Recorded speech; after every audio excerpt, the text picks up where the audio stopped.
Hello and welcome to the show. Before we begin, apologies because today I happen to be recording the episode in the middle of two arguments. So there are some people outside to the left having an argument in English, and then outside to the right having an argument in Hausa. Now, this was not planned. It just happens to be, you know how it is. I mean, I'm devoted to making my podcast recordings whenever, wherever I can afford to. So I just go ahead and I record it. So if you hear anything bleeding in through the background, it happens to be the arguments. So for those of you who understand Hausa, I hope you don't get distracted by the details of what these guys are arguing about to the right of me. So, with apologies out of the way, let's get straight into the show. Today, I'm going to look at the quantity. Oh, sorry, no. Today, I'm going to look at rather why quantity and quality are both important for content creation. Now, this is not a listener question. In case you haven't noticed, I've taken a break from questions for a while now because I have a list of topics that I would like us to talk about over here on the podcast, and that list has been growing and growing. And some of the questions that we've tackled over the last 2-3 days and what we're doing today are related to social media, content creation, and those sorts of things, because the our ability to use social media to put out content can impact the kind of sales conversations that we have in business. So these things are important, and so that's the reason why I'm taking time out to address some of these. And maybe after I knock off a couple of these issues, maybe 5 or 6, then I can go back to the questions. So today on the show, So today on the show, we're going to be looking at why quantity and quality are both important for content creation. If this is your first time of listening to the show, and you've always worried about things related to content creation, then you're in for a treat. Lucky you, because what we did yesterday was also content related, and the day before was also content related. I can't remember the topics, but once you're done listening to this, skip back, listen to the last 2-3 episodes, and you'll be better off for it. So, quantity and quality as it relates to creating content. And by the way, if this is your first time of listening to the show, every single time I say content on this podcast, what I mean is anything that you're putting out over on the internet, whether it's audio, like I'm recording now, whether it's video, for those of you who like reels, or if it's photographs, for those of you who are still using Instagram as a way to show off photographs, or whether it's video, for those of you who are putting out up stuff on YouTube, or maybe putting videos on your website. So, if you create it, or there's some element of creativity that goes into it, and it goes up on the internet, we are going to call it content for now. Easy, simple definition. So, now why are we talking about this? We're talking about this today because content is important for business growth, but I should point out that content is not a necessary component. You can build a business without social media, and there are lots of people, whether in America, the UK, Nigeria, Afghanistan, Australia, wherever, that do build businesses without using social media. So, I am not saying that you have to be on social media. I run into business people every other month who have successful businesses, and they don't do they don't do anything on social media. In fact, back in my event photography days, one of my biggest clients, a high spender, a high roller, he's in the agro space, does nothing on social media, but he's a certified big boy with the houses, with the cars, with the everything. So you don't have to be on social media, excuse me, to build a business. But if you choose to, it is going to be an important part for helping you achieve business growth, but it's not a necessary component. Now, the reason why content is going to help is because we business people are always looking for ways to facilitate conversations, because the more conversations we have with people, the more money we make. Content is just another way of facilitating those sorts of conversations. So for those of you who sell kiddies products using Instagram, let's say you sell pajamas, or you sell certain kinds of cream or certain kinds of toys, is the stuff that you put up that causes mummies and daddies to hit you up in DM to say how much Do you have it in size 14? This one looks like it's a girl's color. Do you have it for boys? My boy is a 14-year-old. My girl is a 3-year-old. So that's the whole point of content, to facilitate those sorts of conversations. I've seen your stuff. I like it. Are you free? How much? Is it in this size? What are the side effects? All those kinds of conversations. That is the reason why content is important for business growth. But yes, I'll repeat it again. You don't have to use social media to build your businesses. Okay, now the reason why I'm delving into this quantity versus quality debate is because people usually fall into two extremes. There are some people who say, and rightly so, that look, volume is the name of the game, because there's no how you are going to get the algorithm to work in your favor if you're only creating one post a week. Depending on the industry, it ain't gonna happen. If it's a highly technical space, like there's a fellow that I came across, not Nigerian anyway, on a podcast, and what he does is accounting, tax accounting, but a very niche tax accounting thing in America, where there are people in certain industries in the contractor space. People that build houses and do heating and ventilation and these sorts of things. So there are particular kind of tax problems that these people fall into, and this guy's content is related only to that. So he doesn't do general tax accounting, he doesn't do wealth building, he doesn't do this is how to save, this is how to invest. No, he only puts out content on those very specific issues and a very specific niche. So for someone like him, that is extremely niche, it's extremely valuable. Excuse me. So if he's only putting out one piece of content every week, sorry about that, guys. It's the like I said, it's that time of the year. So my kids, the cold and the sore throat has done its round on them and has passed through. So I'm the one who's kind of battling now. So I'm halfway there, halfway not. So I was like, yes, So for people that are making that kind of niche and specialty content, if they're only putting out one thing a week, it might be fine, because it's going to be highly sought after by people who want that kind of thing. But for people like you and me that are doing things kind of generic or kind of general, because I am talking about business advice in general. And if you sell kiddie stuff over on the internet, let's say you sell pajamas or baby cream, like I said, it's also kind of general. You're competing with a whole bunch of stuff. So people like us, we need the volume to be able to fight against the current trends in the algorithm, because the algorithm is going to serve up what is the most popular. That's just how it works. So for regular folks like us, we need volume. So because of that, some people rightly say, look, we need volume. And so because of that, they start pumping out things every day, and then they end up creating mediocre content. That is one extreme. People who recognize the volume, but then they emphasize only the volume, and then they get mediocre on the content. Then there are those people who fall on the other extreme, which is we are going to be about quality. And I can speak firsthand about these sorts of people, because back in my wedding photography days, a bunch of them were my friends. They would only put out quality posts. They would only put out a picture that they think is quality, that is the best, composed well, edited well. Let's see, what else? All the technical criteria put, for a perfect photo. And that's an extreme.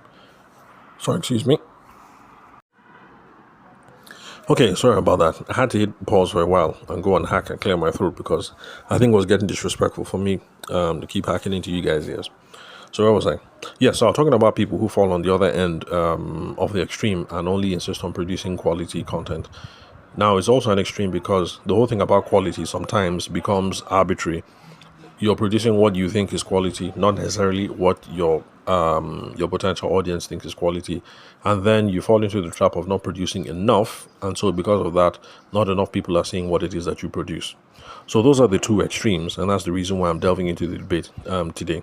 So should you recognize volume and run the risk of creating mediocre content, or should you recognize only quality and run the risk of not producing enough content that is going to be seen organically on social? Because with the way the algorithms work, depending on who is talking, I'm not professional when it comes to social media, so it's just I'm hearing there, here and there. I've heard that some people say it's like 5% of your audience. Some people say it's only 2% of your audience that get to see what it is that you post. But either way, it's not fantastic. If you have 2,000 people follow you on Instagram and only 5% of the people ever have a chance of realistically seeing what it is that you post, I mean, do the math. What is 5% of 2,000? It's not great. What is 2% of 2,000? It's not great. So, to even the odds, volume is also important. Now, we also need to figure out what is the goal of having content on social media.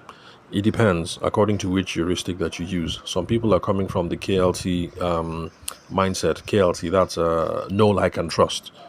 So they want to create know, like, and trust. They want people to know them, they want people to like them, and they want people to trust them. And of course, the whole point of know, like, and trust is it should make business conversations a whole lot easier. So if you sell pajamas on Instagram, or you sell baby's products like cream for nappy rash or whatever, you want people to pick up the phone and call you or send messages in the DM, and they don't start pricing groundnut, so that you guys have productive conversations and you go ahead and do what it is that you do best. Some people, the frame mind for having content on social media and engaging on social media is to remain on top of mind. And that is because not everybody is in the market for your product or service right now. So I'm under no illusion that if I have 1,000 people listening to this podcast episode right now, I'm under no illusion that not even up to half of the people who are listening to the episode right now currently require the services of a business development consultant or a sales coach. It just doesn't happen. So another thing, depending on who you ask, depending on which industry, which country, some people say is anything between 5% and 7% of people that are currently in the market. So in other words, if I have 1,000 people listening to this podcast episode right now, realistically speaking, that's 7% or 5% of 1,000. Those are the people who need my services right now. But then again, of course, the people who are listening to the podcast right now most likely are going to be considering 2 or 3 other service providers. So even at 7%, it doesn't mean I stand a realistic shot of closing business with them because they're talking to other people. So that is what this whole thing of remaining top of mind is about. The remaining 93% or 95% or 90 whatever percent who are not in the market right now, if I keep making these podcast episodes, if you keep putting up pictures of cute pajamas, for those of you who sell kiddies pajamas, and if you keep creating educating content about this is how you deal with nappy rash, or this is how you deal with nipple rash, or this is how you deal with postpartum skin dryness or whatever, if you keep putting on that content, then over time, when the remaining 95% is now in the market and they are ready to go ahead, they think of you and they send you a DM or they give you a phone call. So those are some people. The benefit of social media remaining top of mind, that is the key way that they're looking at it. Some other people, the reason why they're using social media is for brand building. And that is because long-term branding activity makes it easier for future sales campaigns to work. And I've been in those situations where I'm having a conversation with someone and the thing about my podcast comes up. Maybe the person is a lister, maybe the person is not, but it seems to give some credibility that, okay, this guy has been in the game for a while, has over 800 episodes. These things make conversations a whole lot easier, makes you look like a credible alternative. So that is one of the reasons why people engage on social media for brand building. And then the other people who are just trying to be really pragmatic because they're thinking of point of sales opportunities. They want more avenues for people to reach out to buy when they're ready. So that's the reason why they're on TikTok, on Instagram, on Twitter, on Facebook, on website, on everything. So that no matter where you want to make a purchase, they're there and they can take a purchase. So that is the goal of having content on social media, depending on how you look at things. If you're a KLT person, you're trying to build know, like, and trust. If you're a top of mind person, you're trying to remain top of mind so that when the other 90-something% of the people are ready to purchase, they think of you. If you're a brand building person, you're doing this over the long term because you know that you build a sufficient enough brand, it sets you apart from the competition. And then when people see you, they'll be like, oh, you're that guy, or okay, you're that girl. And it makes it easier to have a much more interesting conversation. Then let's look at this whole thing of quality versus quantity. What is quality? What is quality content on social media? Now, quality just means the thing that your audience finds valuable. I am not going to stress that because I already made a podcast episode yesterday or the day before about this whole thing of how you decide what is valuable, how you produce what is valuable. So when you're done listening to this episode, skip back, listen to that one, and you'll be brought up to speed. You get the larger context of what we're talking about when we talk about value. Now, this is something that I have to stress. I stressed then, and I will stress again. Quality content on social media is the thing that your audience finds valuable and not you necessarily. Back to the photographer example, like I said, there are photographers back in the day when I started who would only put out quality content, in quote, quality. That means the perfect portrait that is perfectly composed, perfectly lit, depth of field is perfect, contrast is perfect, composition is perfect, everything is perfect. And then you put that, but people don't give a hoot about your perfect photography. Maybe people are interested in other kinds of things, or maybe you do different kinds of stuff that people like, but for some reason you think that that is beneath you. Look, we all have those moments, and for me too, it was also a thing because I believed that it was only spontaneous content, not pose, things like that. That is the best, and I didn't like having errors up on my portfolio. But for some reason, I noticed when I was dealing with mothers, my standard for error and their standards for error was quite different. Because I remember one lady I did photos for, and one headshot for the baby was out of focus. So I looked at it, and the professional photographer in me said, "This thing is blurry." So I removed it to be deleted later. And of course, after everything, mom was wondering, any more photos? I said, it's just errors, Sha. So nothing good. And she's like, let me see the errors. And then I showed her. And then she looked at the photo and she's like, oh my God, see my baby. This is so fine. Ayede, you're wicked. So you didn't want to show me this photo. See my baby now. Isn't this a good photo? And I'm like, the photo is blurry, it's out of focus. She said, no, it's not out of focus. I see the effect, it's so soft, it's so this, it's so that. I'm like, okay, she likes it. So I gave it to her.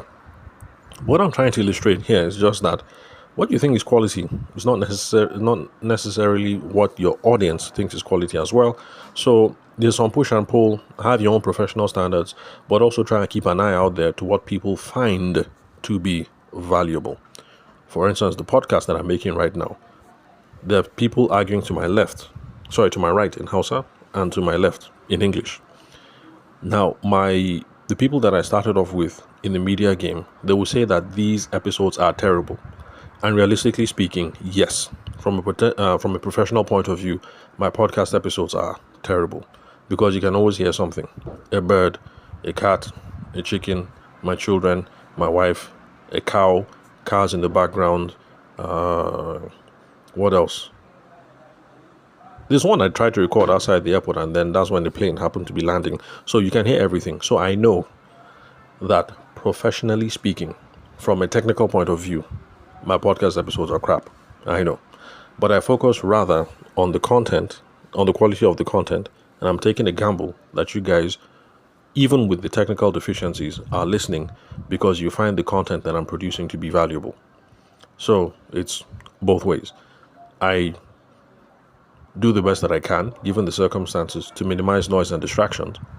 But I'm trusting that your definition of quality is different than my own definition of quality, someone who's coming from a professional background. So there's always a tension. So quality is what your people find to be valuable. Let that be your guiding light. Then why is quality important? Quality is important because, remember, I'm saying quality now, not just from a technical point of view, but what your people find to be valuable, or what they're interested in, what they will engage in. If it's not valuable to them, if it's not relevant to them, it is not tailored to them, then they will not engage and you will not achieve your purpose. Your brand building efforts will come to zero because it's not relevant to them. So they will not see, watch, listen, click, download, or share.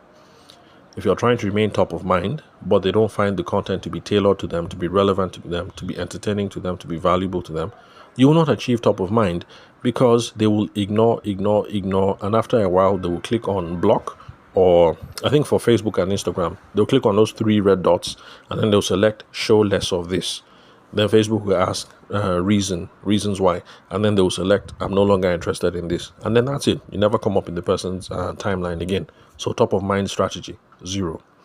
If you're trying to achieve KLT, know, like, and trust, but excuse me, you're not focusing on content that they find to be valuable or relevant or tailored to them, then know, like, and trust is not going to work, because they won't know you, because they don't see, they don't engage, they don't share. They won't like you because you're irrelevant, and they're not going to trust you because who are you? If they don't know you, why would they trust you? Then, quantity. I've already said it at the top of the episode that quantity is important because there are lots of things on the internet and the algorithm serves up the most popular stuff. You're competing with all kinds of random content. So quantity is the only chance that you have for being noticed. I had to tell someone who was thinking of getting to the podcasting game, I had to be upfront with the person. Now, look, there are lots of podcasts out there in Nigeria. A lot of them are just podcasts, and that's what you're up against. And the truth is, it's hard to compete with that kind of content. I'm talking about sales and business development. But then, Nedu and the other people on The Honest Bunch, oh, and I love them. I listen to that podcast. It's a nice way to step down. But they have all these episodes where, like Nedu was talking about a Nigerian actress who supposedly had sex with a snake at the Transcorp Hilton Hotel. Now, let's face it.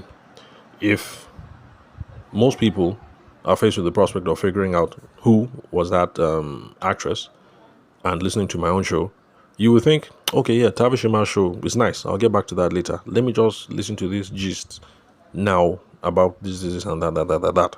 So there's other stuff that we're competing in, and quantity is the only hope that we have, the only chance that we have for being noticed, being constantly in the stream, and that gives us a fair shot. Because there are lots of other things that algorithm is going to serve up, which happens to be much more popular. Because the thing that other Nigerian podcasters are talking about are much more popular than... Okay, sorry about that. Over 10 minutes. I was trying to keep the episode short. Okay, so anyway, let me just move on. So, this is the crux of the matter now. This whole quality-quantity thing. Does this mean that you have to produce content every day? And quality content every day? Because if you want to do quality and quantity, it means that you have to be producing content every day, right? And it has to be good quality content, right?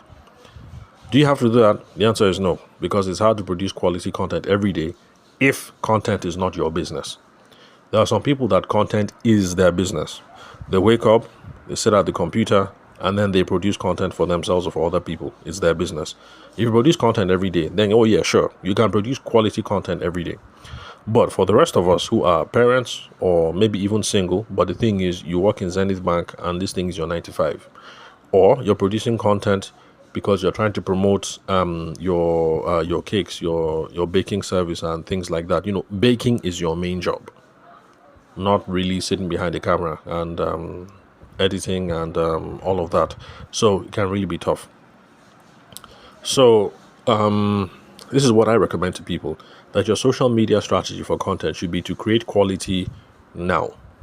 Great quality right now. You don't have to create it tomorrow. But the one that you've created today, repurpose it for as long as possible. Repurposing is simply another way of saying reusing it, reclipping it, repackaging it, resharing it, reposting it, whatever in it. I hope you guys get the point. So produce quality now, today, on Monday. But you don't have to produce quality on Tuesday, Wednesday, Thursday. But what you produce on Monday, you can repurpose it on Tuesday and Wednesday and Thursday and Friday and Saturday and Sunday. And then you wake up next week, Monday, and produce quality content again, one day. And then repurpose it on Tuesday and Wednesday, and you see how it works? So you might find that you spent a whole month and you only produced 5-6 quality pieces of content. So actual production days was only 5 or 6 in a month. The rest of it is just repurposing. That way, you have the quantity you need to be able to compete on the algorithm, and then it has the quality. So that when people see it, it won't be just like, oh, this one that I produced was nice, this one that I produced was rubbish. So, if you're a carpenter, you're trying to promote your carpentry business using social media, You can spend today, Monday, and produce quality video. If you went and did a high-end job for a developer, maybe while you guys were doing it, you took some videos for behind the scenes or whatever, and then on the final day, you go through with the camera, and you know how you do that walkthrough, record everything and all that. So you do all of that, and the video is recorded once today on Monday after everything is finished and cleaned. You now repurpose the video in several ways over several days. You record everything on Monday.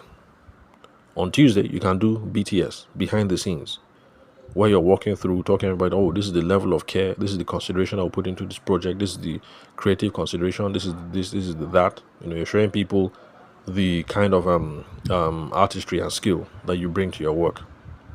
Then the day after would be Wednesday. You can feature only the bedroom showcase. Then Thursday, you can do only living room. And then Friday, you can do show off the kitchen detailing and then talking about that. Maybe Saturday, you now share photos from the set and write some interesting captions. But you can see how 1 day's worth of videos and photos and everything can provide a week's worth of content if you have a good repurposing strategy. It all rests on repurposing. So it's the same sort of thing I'm doing with my experience, experience with the podcast.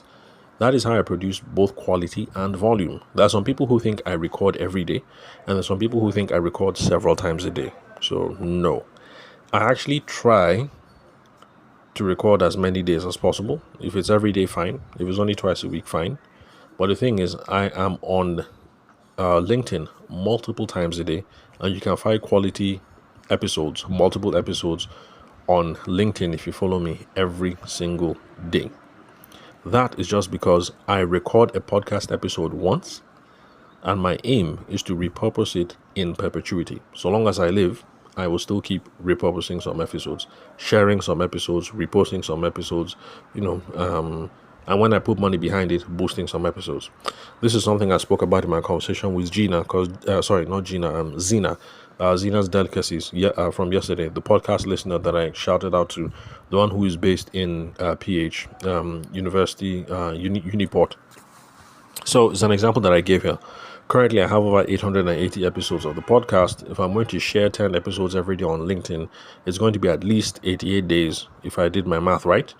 That's roughly 2.5 months if I did my math right. If I did my math wrong, I studied law. Don't blame me. Yes, I know. My wife also studied law, but she's also doing CFAs. So I guess it's no excuse. I should stop saying that law thing. So anyway, my guess, 2.5 months before I get to repeat another podcast episode. But the thing is, who is going to remember that, hey, bros, this episode you shared today, you actually shared it 2.5 months ago? Who's going to remember? No one. And even if your ardent fans remember, for them, it'll be a good reminder. So I told her, look, that don't be afraid, because on your Instagram, you have you have close to 1,000 photos. On your phone, you have more than 1,000 photos. Like, what are you afraid of? Repurpose, reuse, reshare, recycle, all the things, redo the thing. Nobody's going to remember. If you're doing one photo every day, you have over 1,000 photos. 1,000 is 365, blah blah blah. So that's be like that's like three years. That's over like 3 years before you repeat the same photo. So stop being scared. Some of you already have quality content that is sitting on your phone. You don't want to be what's that word? Is it repetitious? Is repetitious a word? You don't want to be repetitious. You don't want to appear stale or whatever. Just come up with a good repurposing strategy and you'll be fine. You have both the quality and you will have the volume. So, in summary, what I'm trying to say is that quality and quantity of content don't have to be in opposition to each other. Because you guys are going to come across some folks on the internet who will pitch their camp one way or another. They'll say, look, I don't have to be on social media and every day. I just want to create one quality post, bam, and then put it out there and be professional. And then some other person will be like, look, who professional don't help. As in, I have to conquer this algorithm. So I'm going to put stuff out every day, whether it is subpar or not. And then they do that. Sorry, one moment, guys. Okay, sorry about that. I had to attend to someone briefly, and I'm back. So I think I was summarizing before ending the show that quality and quantity, yeah, it doesn't have to be in opposition to each other. You can do both, and this is how you can do both. If you have a repurposing strategy. If you don't believe me, keep listening to the podcast, pay attention, maybe follow me on LinkedIn, and you will see how my repurposing strategy means I always have quality content in the time stream, even if I am not. So, is it time stream? What was it called? In the, you know what it is now, as in when you scroll and then things come up and come up. Is that time stream or timeline or time view, whatever it is?